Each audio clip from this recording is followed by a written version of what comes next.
Halo teman-teman, berjumpa lagi dengan saya, Junita Amalia, dalam mata kuliah Matematika Diskrit. Nah, pada kesempatan ini kita akan membahas number theory atau teori bilangan.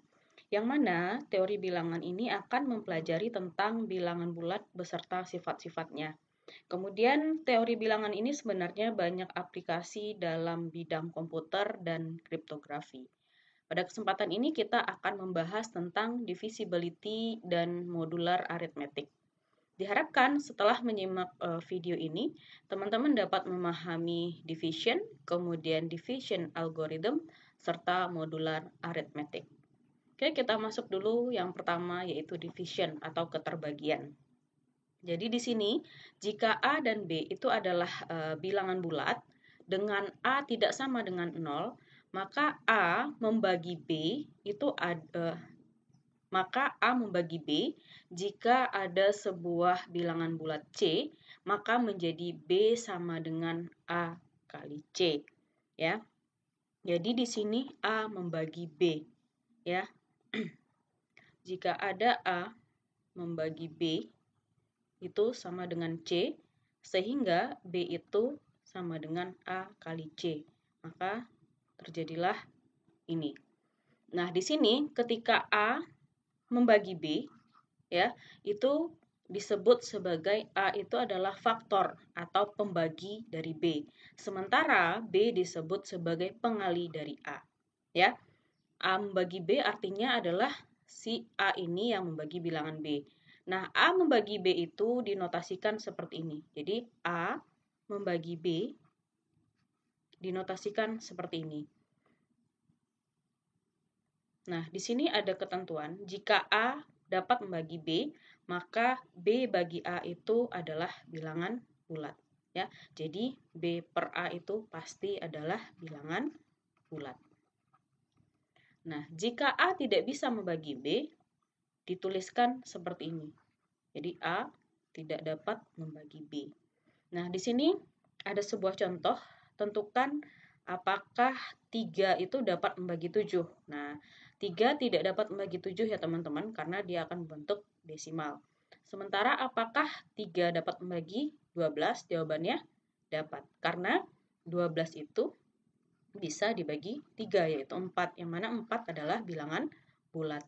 Kalau 7 dibagi 3 itu tidak bilang bulat, sehingga 3 itu tidak dapat membagi 7, sehingga 3 tidak dapat membagi 7, sementara 3 dapat membagi 12. Gitu ya teman-teman. Oke, kita lanjut. Di sini ada sifat-sifat dari keterbagian. Yang pertama, misalkan di sini ada sebuah teorema ya. Misalkan A, B, dan C itu adalah bilangan bulat, di mana A itu tidak sama dengan 0. Maka berlaku yang pertama, jika A membagi B dan A membagi C, maka A dapat membagi B ditambah C. Kemudian, jika A membagi B dan A membagi B kali C untuk setiap bilangan bulat C. Kemudian, jika A membagi B dan B membagi C, maka A dapat membagi C. Untuk pembuktian yang pertama, yaitu jika A membagi B dan A membagi C, maka A dapat membagi B tambah C. Dibuktikan seperti ini. Misalkan A dapat membagi B dan A dapat membagi C. Sehingga di sini ada integer lain yaitu S dan T, yang mana B itu akan sama dengan A kali S dan C itu sama dengan A kali T. Sehingga di sini saat kita tulis B tambah C itu akan sama dengan AS tambah AT, di mana A-nya dikeluarkan sehingga di sini menjadi AS tambah T. Sehingga dapat disimpulkan A itu dapat membagi B tambah C. Kemudian untuk I2 dan I3 silahkan untuk teman-teman buktikan sendiri.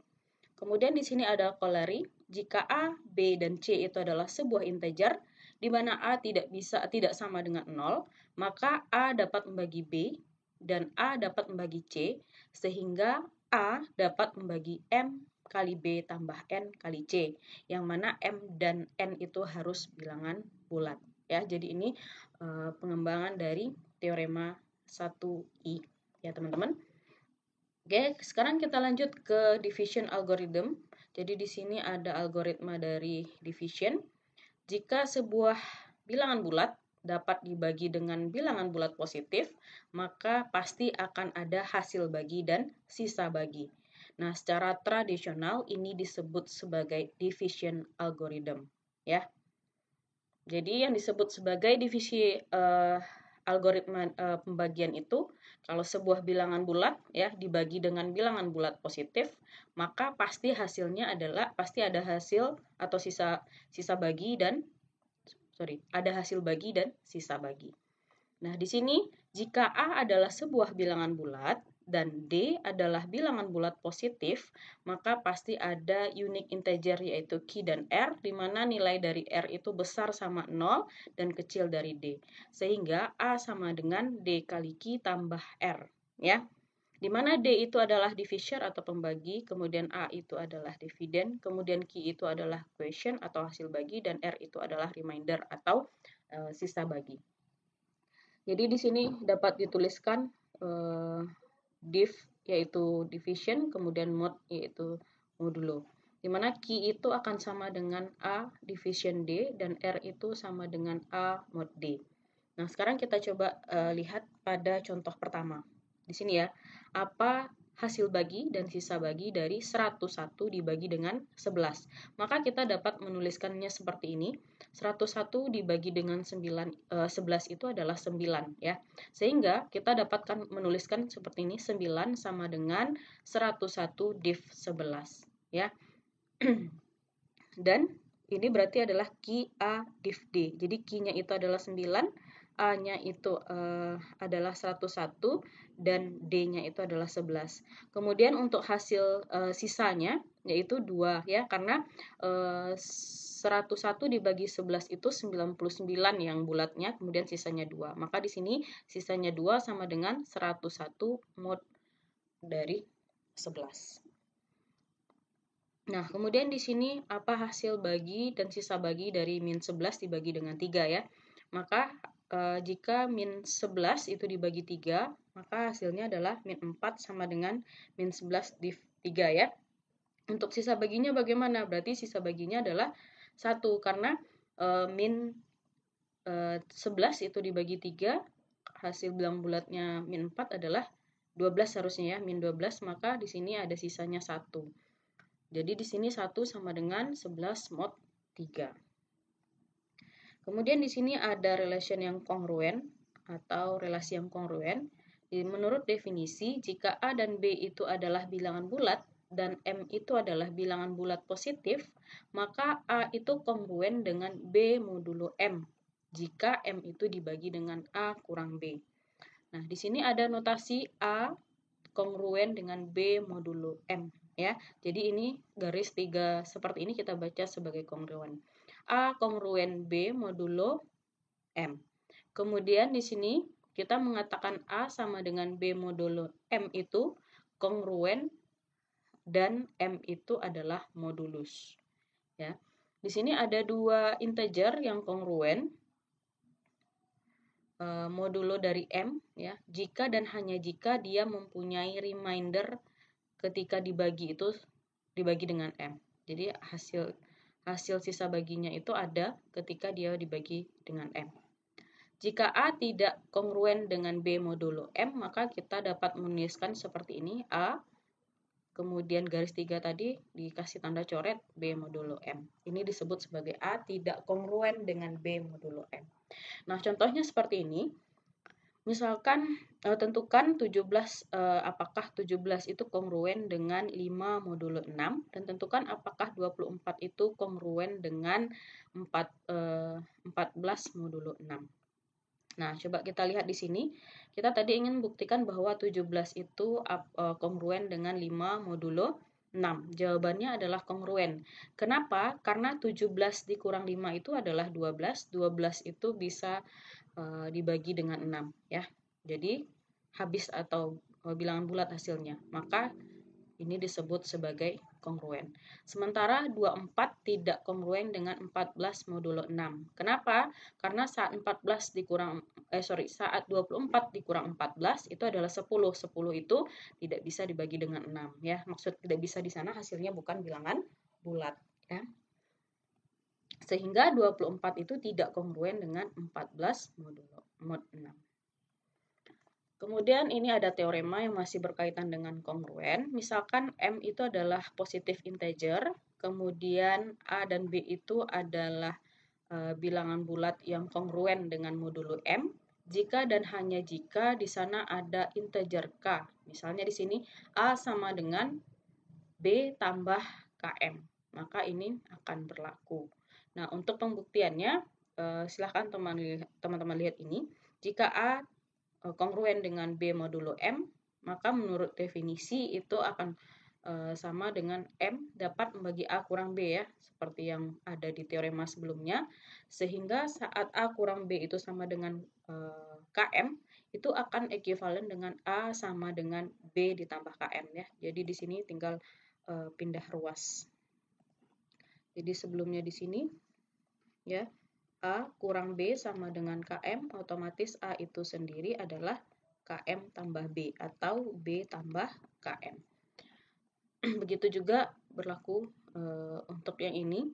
Misalkan A sama dengan B tambah KM tadi, maka KM itu sendiri akan sama dengan A kurang B.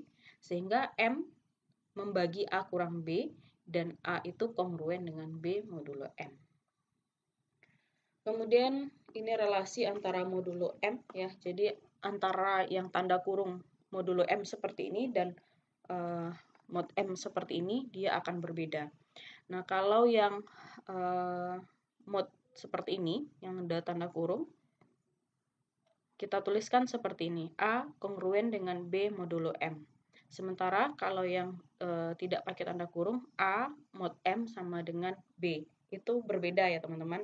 Nah, di sini saat A kongruen dengan B modulo M, itu adalah relasi dari sebuah bilangan bulat. Sementara A mod M sama dengan B itu adalah notasi dari modulo. Itu mendefinisikan sebuah fungsi. Jadi ini adalah relasi dari integer, ini adalah sebuah fungsi. Jadi di sini ada teorema, misalkan A dan B itu adalah bilangan bulat, misalkan M adalah bilangan bulat positif, sehingga A sama dengan B modulo M, jika dan hanya jika mod M sama dengan B mod M. Ya. Jadi ini dikatakan kongruen, A itu kongruen dengan B, jika dan hanya jika modulo M itu sama dengan mod B mod M. Kemudian ada teorema berikutnya tentang kongruen dalam penjumlahan dan perkalian. Misalkan M itu adalah bilangan bulat positif jika A kongruen dengan B mod M dan C kongruen dengan D modulo M, itu akan bisa kita lakukan penjumlahan, yaitu A ditambah C itu akan sama dengan B tambah D mod M, dan A kali C itu akan kongruen dengan B kali D mod M. Untuk pembuktiannya silakan nanti teman-teman pelajari. Kita lihat ke contoh soal. Di sini 7 itu kongruen dengan 2 modulo 5 ya. Kenapa? Karena 7 dikurang 2 adalah 5, dibagi 5 itu adalah 1, sehingga ini modnya. Kemudian di sini 11 itu kongruen dengan 1 mod 5 ya, karena 11 kurang 1 itu adalah 10, 10 dapat dibagi 5 ya. Sehingga dapat kita katakan di sini, ini berarti kita buat seperti ini, berarti 18 itu sama dengan 7 tambah 11 ya, dimana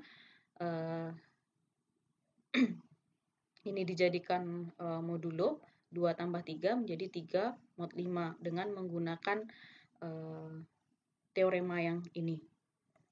Ya, sama-sama di mod 5. Jadi 7 mod 5 itu hasilnya 2, kemudian 11 mod 5 itu hasilnya 1. Sehingga di sini 2 tambah 1 itu 3, 3 mod 5. Begitu juga dengan perkalian. 77 itu dapat kita jabarkan menjadi 7 kali 11. Yang mana 7 mod 5 itu adalah 2, kemudian 11 mod 5 itu adalah 1. Sehingga di sini 2 kali 1 adalah 2 mod 5. Kemudian di sini ada manipulasi dari algebraic kongruen.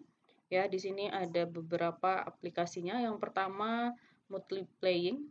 Jika A kongruen dengan B modulo M, itu akan bisa menjadi C kali A kongruen dengan C kali B modulo M. Jadi bisa dikali dengan sebuah konstanta C. Ya, C itu adalah bilangan bulat. Kemudian juga bisa dilakukan penjumlahan jika A kongruen dengan B modulo M, maka kita bisa menambahkan suatu bilangan konstanta C, sehingga C tambah A sama dengan C tambah B modulo M. Untuk setiap C adalah bilangan bulat. Tetapi itu tidak bisa berlaku untuk pembagian. Kenapa? Karena hasilnya tidak selalu valid, ya. Jadi hanya berlaku untuk perkalian dan penjumlahan. Nah, contohnya di sini 14 itu kongruen dengan 8 modulo 6. Tetapi kalau kita bagi kedua sisi dengan 2, maka belum tentu hasilnya kongruen. Contohnya di sini 14 kita bagi 2 berarti adalah 7, 8 dibagi 2 adalah 4. Sehingga kalau kita hitung seperti ini, 7 dikurang 4 itu adalah 3, 3 itu tidak bisa dibagi 6, ya. Sehingga dia tidak valid untuk pembagian. Sementara untuk perkalian dan penjumlahan dia akan valid. Kemudian kita lanjut dengan computing mod M function of product and sum. Jadi di sini ada corollary, misalkan M ada bilangan bulat positif dan A serta B itu adalah bilangan bulat. Maka akan berlaku A tambah B mod M itu akan sama dengan A mod M tambah B mod M kali lagi mod M. Ya, jadi ini berlaku. Sementara untuk perkalian A kali B mod M itu akan sama dengan A mod M kali B mod M, kemudian kali mod M. Kemudian ini ada aritmatika dalam modulo atau M. Misalkan Zm itu adalah sebuah himpunan bilangan bulat non negatif, ya. Berarti sampai M misalnya 0, 1, 2 sampai M kurang 1, maka operasi penjumlahan dapat dilakukan sehingga di sini A tambah B modulo itu akan sama dengan A tambah B modulo M. Di mana ini berlaku untuk penjumlahan. Begitu juga untuk perkalian A kali B M itu akan sama dengan A kali B modulo M. Itu artinya adalah perkalian dalam modulo M. Nah, contohnya seperti ini.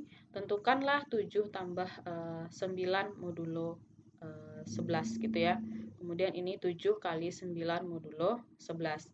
Sehingga di sini 7 tambah 9 modulo 11, kita jumlahkan dulu dia bilangannya seperti definisi ini, berarti 7 ditambah 9 modulo 11. Berarti 7 tambah 9 adalah 16, 16 modulo mod 11 adalah 5. Kenapa 5? Karena saat 16 dibagi dengan 11, sisa baginya itu adalah 5. Kemudian 7 dikali 9 mod 11 itu kita kalikan 7 dengan 9 lalu mod 11. 7 kali 9 adalah 63, 63 mod 11 adalah 8. Ya.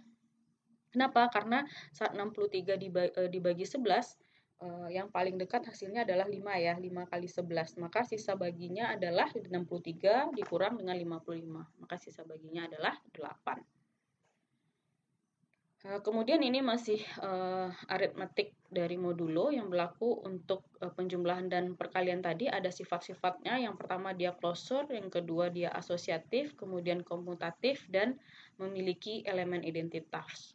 Di sini kita lihat untuk perkalian, jadi untuk sifat tertutup, jika A dan B itu berada di dalam Zm, maka A tambah Bm itu akan dan A kali Bm itu akan tetap berada dalam Zn. Begitu juga dengan asosiatif, jadi saat A tambah Bm tambah Cm itu akan sama dengan A tambah dalam kurung B tambah Cm. Begitu juga dengan perkaliannya ya. Lalu untuk komutatif juga berlaku untuk perkalian dan penjumlahan. Kemudian elemen identitas, kalau untuk perkalian itu adalah 1, elemen identitas dari penjumlahan itu adalah 0. Kemudian ada sifat yang lain yaitu aditif terhadap inverse dan distributif. Di sini silahkan teman-teman lihat bahwa saat A tambah M kurang A itu sama dengan 0. Maka ini berlaku sebagai adiktif. Karena 0 tambah 0M itu adalah 0 itu sendiri. Begitu juga dengan sifat distributif juga akan memenuhi. Untuk memperdalam materi ini, silakan teman-teman baca buku Rosen and Knie ini, Discrete Mathematics and Application. Untuk pemahaman lebih lanjut, kita akan lakukan diskusi melalui WA Group. Terima kasih atas perhatiannya. Selamat belajar.